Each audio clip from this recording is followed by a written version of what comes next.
प्रत्युषा तू बीच में मत आ, तू बाहर आ साले। There are so many orphans like me who are hungry. It's mine! It's mine! నాటకం ఈ పేరు చెబితే పాత తరం కళాకారులే గుర్తొస్తారు. కానీ ఈ తరం కుర్రాళ్లు కూడా నాటకాలతో సత్తా చాటుతున్నారు. ఈ మధ్య నగరంలో జరిగిన నాటక ప్రదర్శనల్లో చాలా వరకు యువతీ యువకులే నిర్వాహకులుగా కళాకారులుగా కనిపించారు.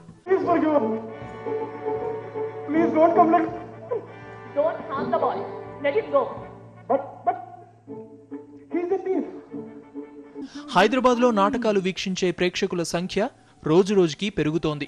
ఇటీవల నిర్వహించిన హైదరాబాద్ థియేటర్ ఫెస్టివల్కు మంచి స్పందనే వచ్చింది. నాటక రంగంపై హైదరాబాదీలు మనసు పారేసుకునేందుకు వేదికైంది.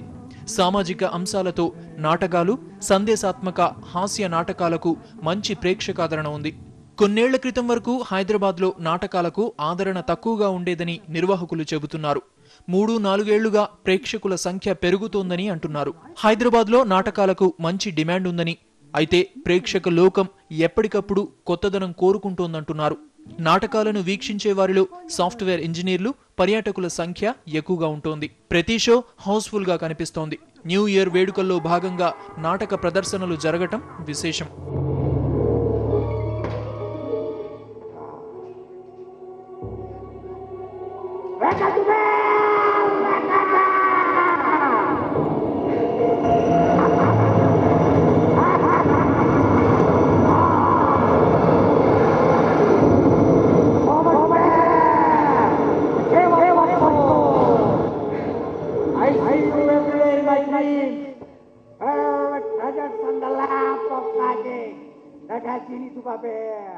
జనాలు ఉన్నారు, ఇంట్రెస్ట్ ఉంది. సో అడపదడప 1-2 ప్లేస్ చేస్తూ ఉంటే ఏమైంది, మన దగ్గర 50-100 అంతకంటే మించి ఉండేవాళ్ళు కదా ఆడియన్స్. ఒకటేసారి ఏమైంది, 200కి వెళ్ళిపోయింది. 200 నుంచి 250, 300, 400. ఇప్పుడు ప్లే చేసామనుకోండి రవీంద్ర భారతిలో మనకు 500 కూడా వస్తారు. కొన్నిసార్లు హౌస్ఫుల్ అవుతుంది. హైదరాబాద్ వాళ్ళే కాకుండా బయట రాష్ట్రాల నుంచి వచ్చిన వాళ్ళు, బయట సిటీస్ నుంచి వచ్చిన వాళ్ళు థియేటర్ అంటే బాగా మక్కువ చూపి థియేటర్ ప్లేస్ని చూసే వాళ్ళ సంఖ్య పెరిగిపోయింది. ఇదివరకు మనకి టికెట్ కొని చూసే అలవాటు లేదు, కానీ ఇప్పుడు ఏమైంది, టికెట్ పెట్టినా కొని చూస్తున్నారు. హైదరాబాద్లో నాటకాలు ప్రదర్శించే సంస్థల సంఖ్య పెరుగుతోంది. రవీంద్ర భారతి, లలిత కళాతోరణం, తారామతి బారాదరి, హైటెక్స్, శిల్పకళా వేదిక, లామ్కాన్, సప్తపరిణి వేదికలుగా నాటకాలను ప్రదర్శిస్తూ ఉన్నారు. సమాహార సంస్థ గతేడాది 9 నాటకాలను ప్రదర్శించటం విశేషం. నాటకాలకు కొత్త తరహాలో ప్రచారం కల్పిస్తున్నారు నిర్వాహకులు. ఫేస్బుక్, ట్విట్టర్ లాంటి సోషల్ నెట్వర్కింగ్ సైట్లతో నాటక ప్రదర్శనల గురించి ప్రచారం చేస్తున్నారు. ప్రభుత్వం నుంచి సరైన ప్రోత్సాహం ఉండట్లేదని నిర్వాహకులు ఆవేదన చెందుతున్నారు.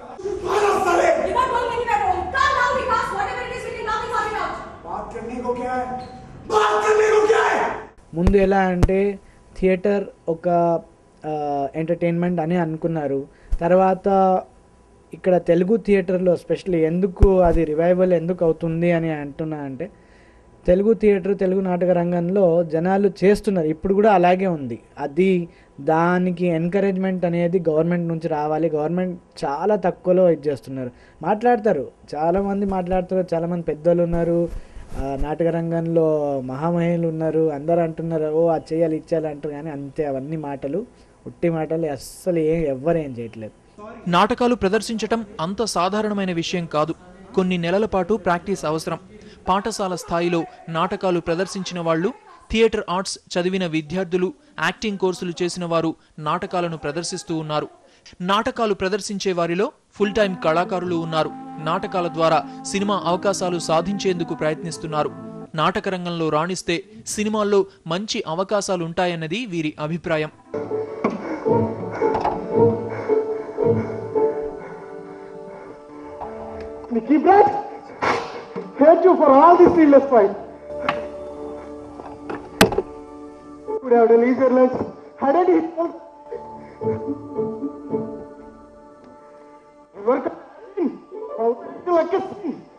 థియేటర్ ఆర్ట్స్ అనేది రియలీ 2 డైమెన్షనల్ అండి. ఎట్లా అంటే మనకు సినిమా లాగా కెమెరా ఉండదు, ఒకటే డైలాగు, ఒకటేసారి ఒకటే టేకే.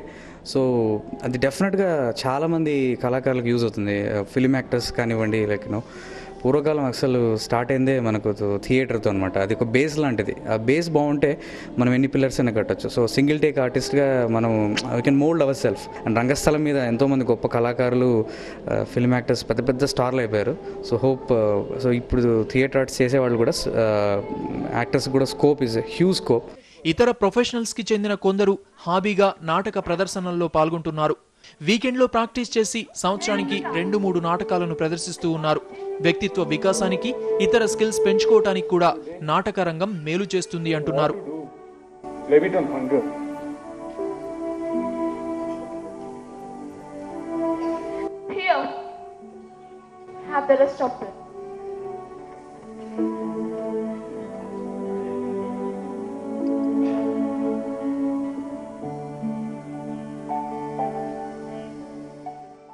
బేసికల్గా మనము సినిమాలో అయితే ఒక సీన్ అనేది జస్ట్ చేసేస్తాం, ఒక టేక్ కాకపోతే ఇంకో టేక్ చేసేస్తాం.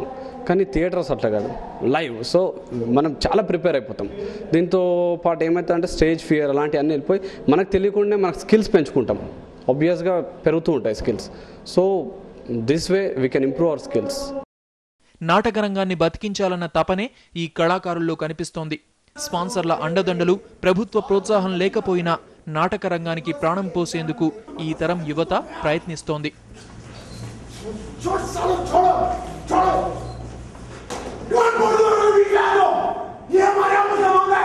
పూర్వం నాటకాలకు, హరికథలకు ఎంతగానో ప్రాముఖ్యత ఉండేది. కానీ సినిమాల ఎంట్రీతో రోజు రోజుకి నాటక రంగం మసకబారుతూ వచ్చింది. కొన ఊపిరితో ఉన్న నాటక రంగాన్ని పునర్వైభవం తెచ్చేందుకు ఈ తరం యువత నడుబిగించింది. ఇక రానున్న రోజుల్లో సినిమాలకు ధీటుగా నాటక ప్రదర్శనలు ఉంటాయని ఈ తరం యువ కళాకారులు అంటున్నారు. విత్ వీడియో జర్నలిస్ట్ మధుతో సన్నీ, ABN. प्रत्युषा तू बीच में मत आ, तू बाहर आ सारे. There are so many orphans like me who are hungry.